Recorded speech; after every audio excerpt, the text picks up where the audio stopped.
المسودة الأمريكية حول الصحراء المغربية تدقق حسابات كبار مجلس الأمن وتطورات كبرى على أرض الواقع، ويعابر تغييرات جوية مرتقبة بالمغرب. وخلال الساعات الأخيرة تفويت أراضٍ جماعية بأقل من 5 دراهم للمتر المربع يستنفر وزارة الداخلية. واللوردات البريطاني يناقش علاقة إيران بالبوليساريو وتثبيت الحكم الذاتي بالصحراء. وعقوبات قاسية ضد نشر الإشاعات الانتخابية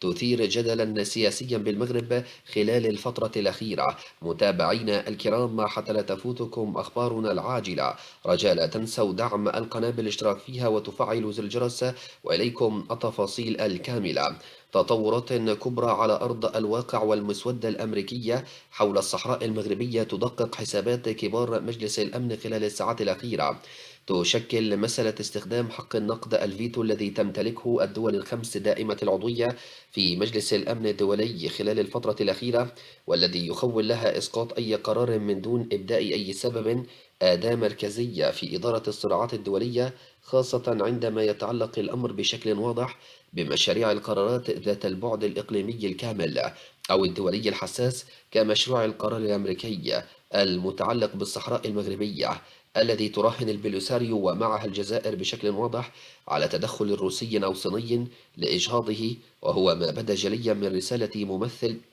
الجبهة الانفصالية لدى الأمم المتحدة إيلي فاسيلي، السفير الروسي الدائم لدى هذه الأخيرة، الرئيس الحالي لمجلس الأمن. ثم الاتصال الهاتفي التام الأخير من وزيري الخارجية الروسي والجزائري. وعلى الرغم من القوة النظرية لهذا الحق، إلا أن التاريخ الدبلوماسي يوضح أن الدول ومنها روسيا والصين اعتمدت استراتيجية انتقائية تامة في ممارسته في السنوات الأخيرة، إذ استخدمته موسكو في مناسبات عديدة ضد قرارات واضحة ومتعلقة بسوريا الأسد وأوكرانيا، فيما استخدمته بكين التي لا تميل إلى ممارسة هذا الحق لدعم توجهات حليفها الروسي في بعض الملفات أو لحماية مصالحها ومصالح بعض حلفائها الكبار. ويستبعد خبراء في العلاقات الدولية تحدثوا أن في هذا الشأن لجوء الصين أو روسيا لاستعمال حق النقد ضد أي قرار أممي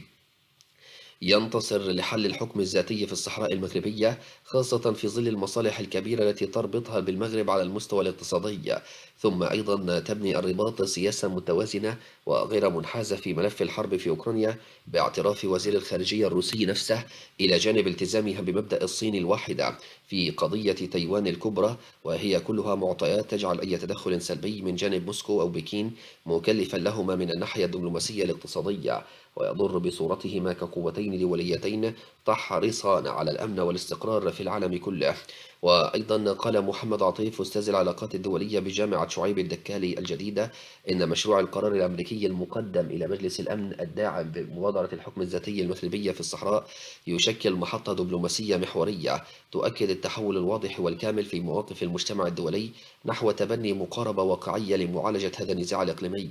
لذلك المبادرة المغربية التي قدمها المغرب عام 2007 تحت القيادة الحكيمة لجلالة الملك محمد السادس لم تعد اقتراحا تفاوضيا فحسب، بل أصبحت الإطار المرجعي الأساسي للحل السياسي الممكن لما تحمله من ضمانات للكرامة والتنمية والاستقرار. وأضاف عطيف في تصريح له أن هذا التوجه الأمريكي يعكس إدراك القوى الكبرى المتزايد لقدرة المغرب على توفير بيئة سلمية وآمنة في منطقة حيوية من العالم، باعتباره طرفا جادا وفاعلا مسؤولا، مؤكدا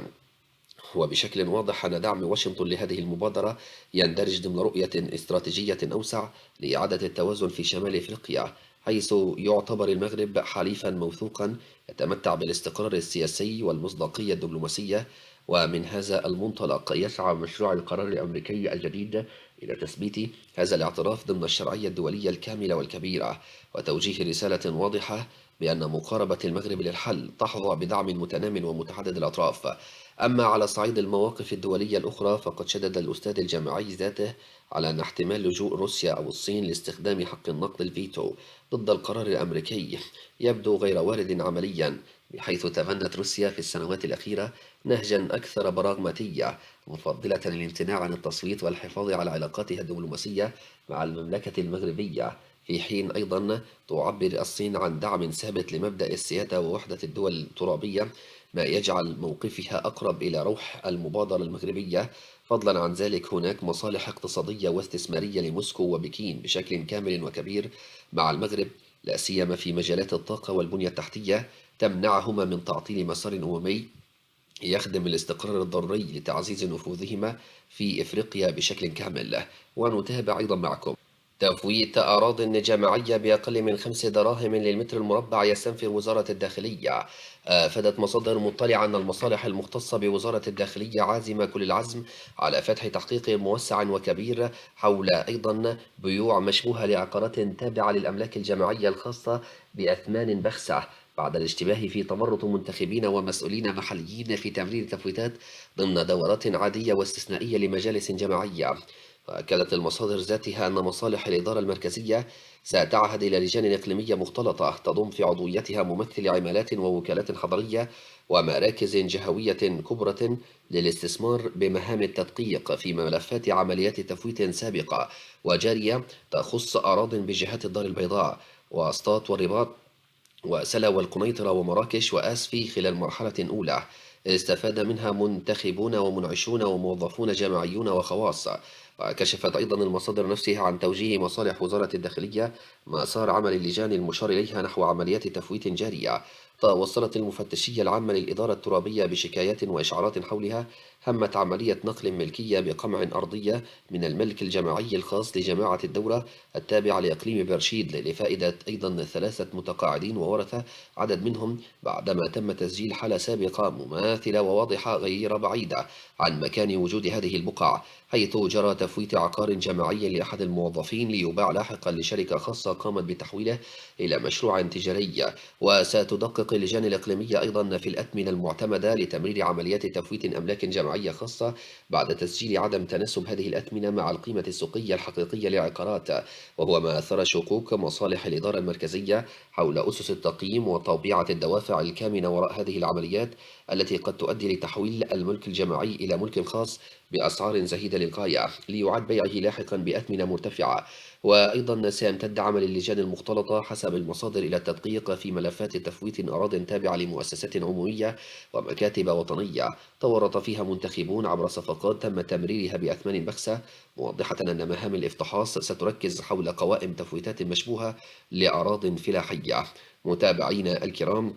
حتى لا تفوتكم أخبارنا العاجلة، رجاء لا تنسوا دعم القناة بالاشتراك فيها وتفعلوا زر الجرس. نلقاكم على خير في القريب العاجل، نتمنى لكم السلامة من كل سوء، نسأل الله أن يحفظكم بحفظه ورعايته. دمتم في رعاية الله وحفظه وأمنه، وفي مزيد من أخبارنا المختلفة والعاجلة، والسلام عليكم ورحمة الله وبركاته.